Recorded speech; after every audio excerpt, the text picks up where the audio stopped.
Hi everyone, in this video we're going to take a look at what, in my opinion, one of the most impressive first-person shooters in augmented reality that I played to date.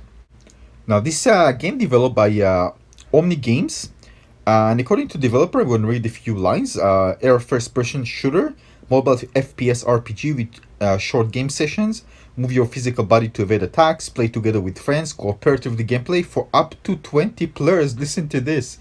Gather big raids to fight epic bosses, meet MMORPG raid experience in real life, and a powerful RPG system, lots of different equipment with hundreds of modification, use weapon and magic to defeat your opponents, level up your characters and unlock new skills, unique event-based craft system, whoo, so many things.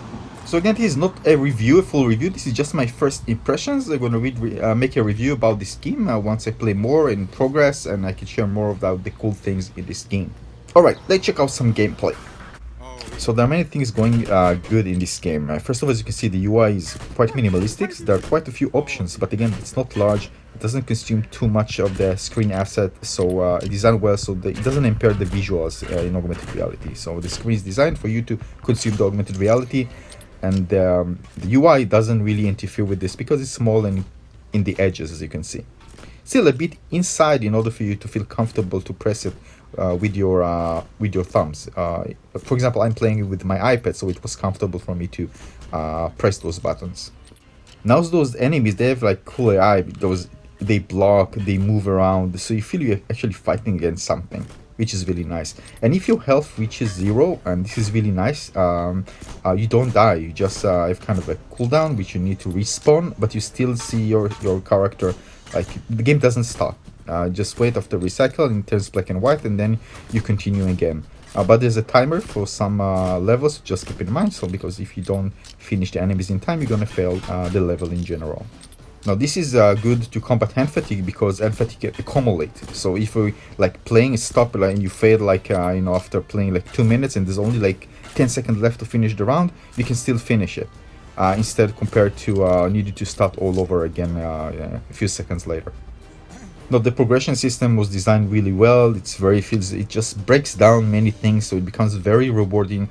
Rewarding with materials, which you can craft new weapons, which is so cool, and you can upgrade weapon as well, and easy you can unlock new abilities for each type of weapon, which allows you to use them wisely in order to finish some really challenging levels. And there are very challenging levels here. It's not like you see here, I just start playing. It's going to be very challenging.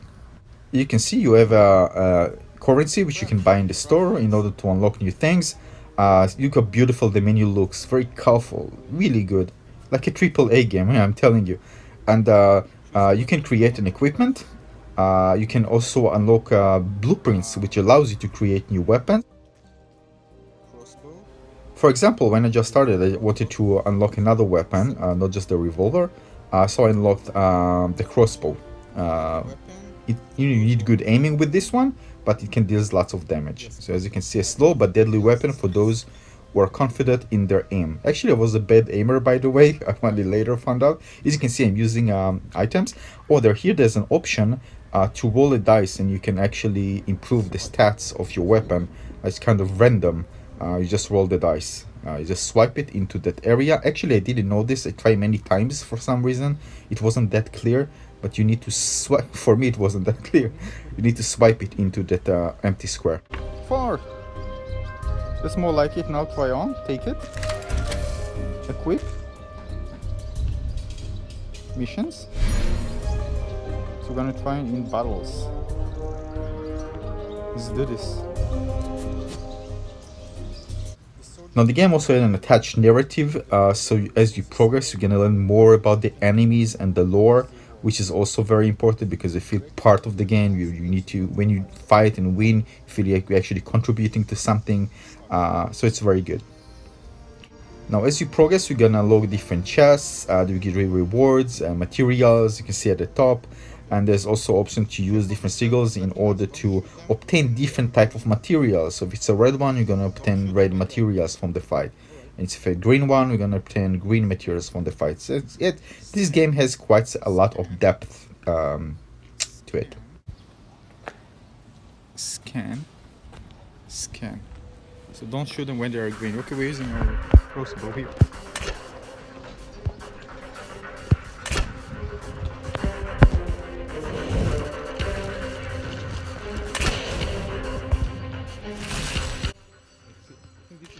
You can see that if I shoot the enemy, they actually heal. I didn't pay attention to this for the first time.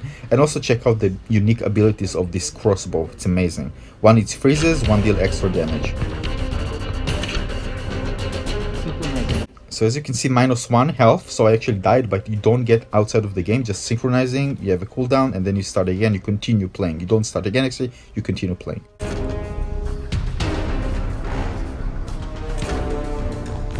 Nice.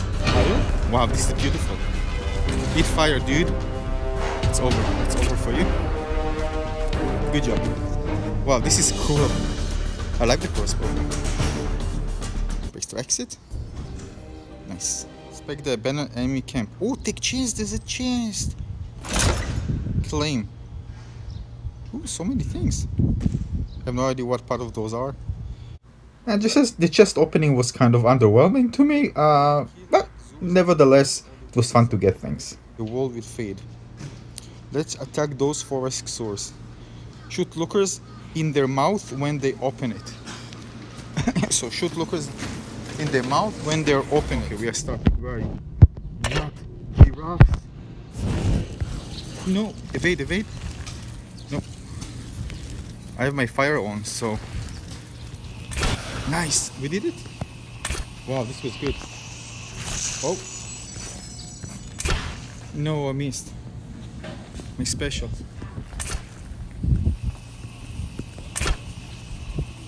Oh, if you shoot them, they get health. I understand. No. No, I missed.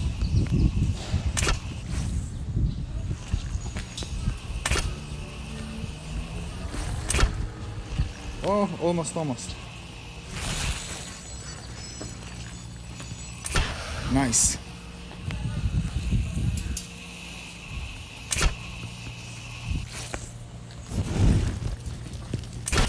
No, I missed. No, they're green. Shoot. Nice. Where is it?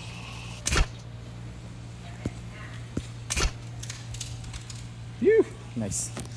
Now, as you progress, you're gonna get experience, and your weapon abilities power will also increase. So it's important to spend, time progressing and leveling up, because you're gonna become just stronger, and you'll be able to deal with more powerful levels. Now, the cool thing is that there are tons of variant of creatures. Each one has its own unique attack. For example, this one opens his arms before it attacks. You need to evade, and once you do this, you need to shoot him at the back. Fun. All right. This is fun. Okay, fire ready for you. You can charge me. What? He attacks me? See you. Where's the other one? Whoa. So the problem here is that I wasn't mobile enough. And again, this game is all about moving and evading shots. I was just standing there and reloading. This was kind of stupid. But that's what you need to do. You need to always move. It's not like your casual air game. You just stand still and enemies are moving and you can just shoot them and finish the level like in 2 seconds. You actually need to be, to move a lot. As you can see, this is really the fun part of the game, especially considering that there are so many type of enemies. Each one has its own unique attack. It's really fun. I'm gonna shoot you at the back. No. No, shoot. Mistakes. Did damage? I did damage you? No. Yeah, actually, yes.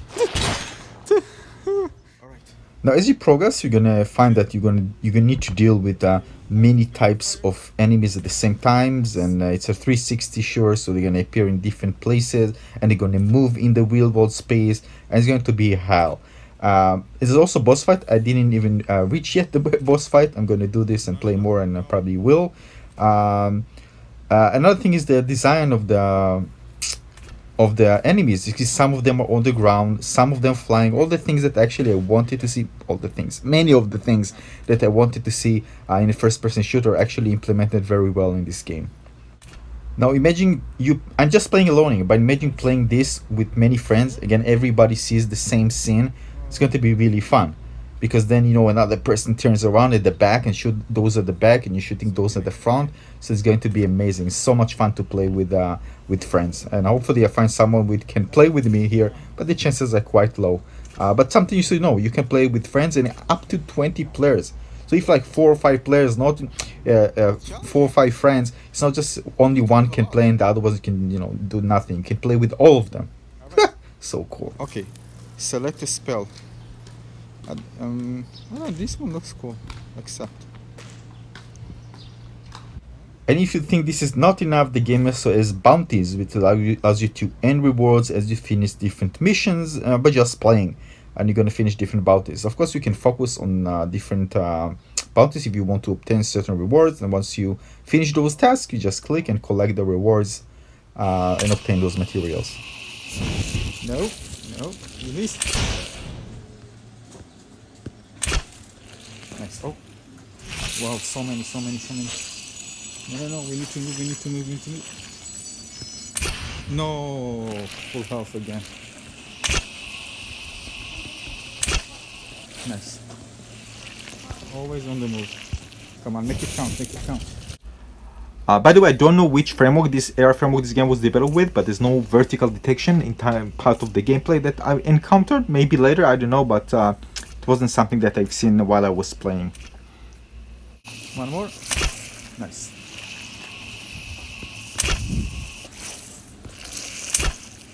As you can see, there's also kind of visual hue that allows you to know when you're very, very low health, kind of bleeding, edges bleeding at the screen, which is very important as well.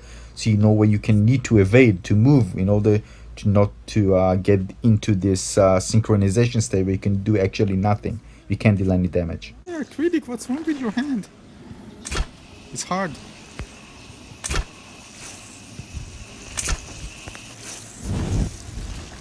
Okay, come on. Where is this dude? Nice. Got you. Nice. Whew, this was hard.